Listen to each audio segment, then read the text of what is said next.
If Batista was a zombie, it would be his destiny to walk alone.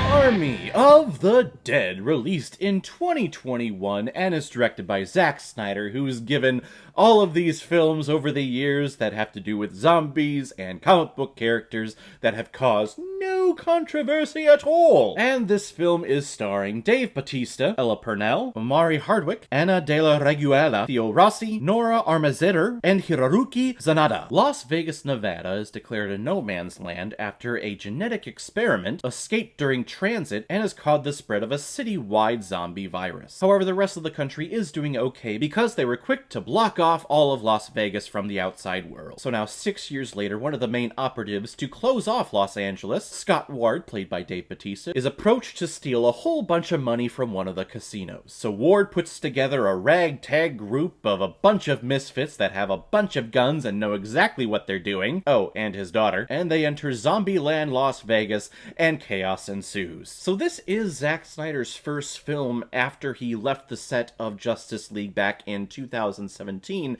after the loss of his daughter to suicide. So it's nice to see an artist get their spark and get their energy back to dive into what they do for a living. They create. They give us art. They put art out into the world for all of us to consume and develop our own opinions and create a YouTube channel to review them. So you have to respect the journey that Zack Snyder has been on the last 5-6 years. He's been through heartbreak, and to see him kind of climb out of that darkness and out of the pit, kind of like how Batman did in Zack Snyder's Justice League that also came out earlier this year. It's nice to see him in the light. And you can tell he's having a blast with just creating this world and creating his interpretation of zombies and how they would thrive in a nowadays society. Because this take is definitely different from all other zombie films that you've ever seen. Whereas the majority of them, they're all mindless beasts that either walk really slowly, or they run really fast at you to eat you. Or you have shows like iZombie where they're zombies, but they're really just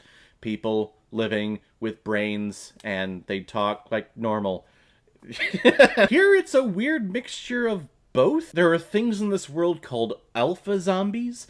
That's where these zombies kind of have an idea of what's going on, and they have some type of agreement and communication with people to where the people can come in and provide sacrifices to them, and then the zombies will be like, okay, you can pass, just honor the treaty. I appreciate the new interpretation. That said, though, I have a lot of questions. For one, like, how does that work? And unfortunately, that is a question and a aspect of the movie that I am just focusing on throughout the entire thing. And I'm trying to tell myself that that's not really what this movie is. This movie is about the humans and the team and Dave Batista's character and his relationship with his daughter. Really, all of these characters' relationships with each other and their backstories that we really don't dive into a lot of theirs, even though I really want to.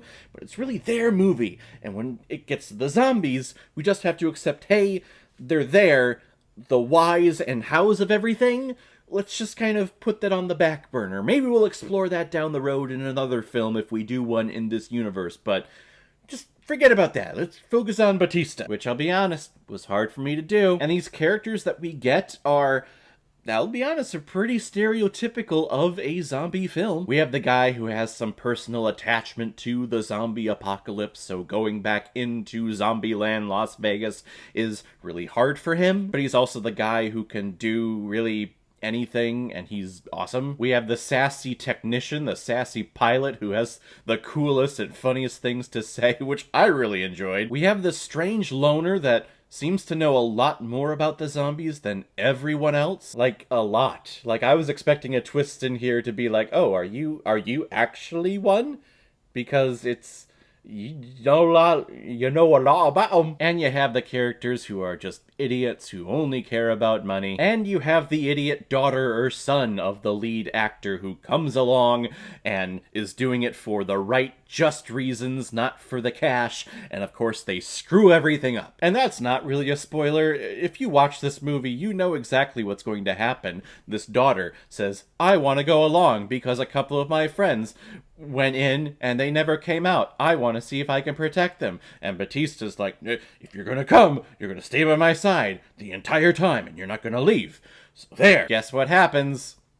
She does not. This movie's frustrating because I really wanted to enjoy this, and I really wanted it to be something new, something fresh. And while it does have new-ish elements in here, a lot of it falls under the stereotype of a standard zombie story. Now, if we're just looking at the cinematography here, I love Zack Snyder's cinematography. You can tell he has inspirations, like, for a certain amount of time. During the whole 300 craze, he would do a lot of slow to fast motion scenes where people would be going slow motion and then speed up for a couple of seconds and then slow again. Then he kind of did the reverse thing with Man of Steel and Batman v Superman, where everything was sped up. But now with him reshooting the final epilogue scene in Zack Snyder's Justice League with Batman and the Joker, and continuing on to this film, he has a lot of scenes where the camera is focusing on the character, like the character's face, but everything around the face, even that, like the hair and the neck, everything is all blurry. And that's for everything. And majority of me really likes it. It's a fun little way to watch a film, just to focus on, hey, here's where you need to focus on. This is where the part is in focus. Everything else is blurry. You also don't need to be as detailed in your background with all the CGI that this film had. There are also points where I'm like, Zach, you're doing this a little too much. Just focus the whole thing, please. Let's continue. Overall, I think The Army of the Dead is a pretty good time. Elements of originality, but also a lot of elements that, hey, we've seen this before in a zombie film. I do think it is worth checking out. It's free on Netflix, why not? I'm gonna give Army of the Dead 3 out of 5 Blu-rays. Not exactly what I had in mind, but not bad. Alright everyone, now comes my favorite part of my videos where I randomly select which movie I'm going to be watching next, and I'm going to be selecting from the list of all the horror Halloween films that I have, so let's take a look. Hereditary!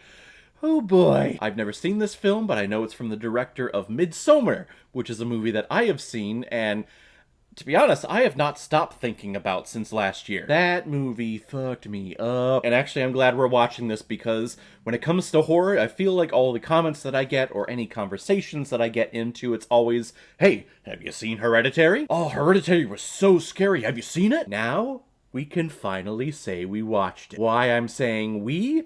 I don't know, but we will check it out next time. If any of you have recommendations of films that you want me to review on here, you can make a PayPal donation on the main page of my YouTube channel. Any size donation will do, just attach your movie recommendation with your donation, and if I have access to it, I will watch it, review it, give you a shout out on the channel, and get my review of it published as quickly as I possibly can. So guys, have you seen Army of the Dead? What did you think about it? Or if you've never seen it before and you stumbled across it because of this video, then comment below, let me know what you thought about it. And as always, if you like what you see here, if you like my take on movies, then hit the subscribe button and make sure you hit that bell. See you on the next time I'm releasing my next movie review. So guys, I will see you next time with my review of Hereditary. So in the meantime, be well, be good to each other, and go watch a movie.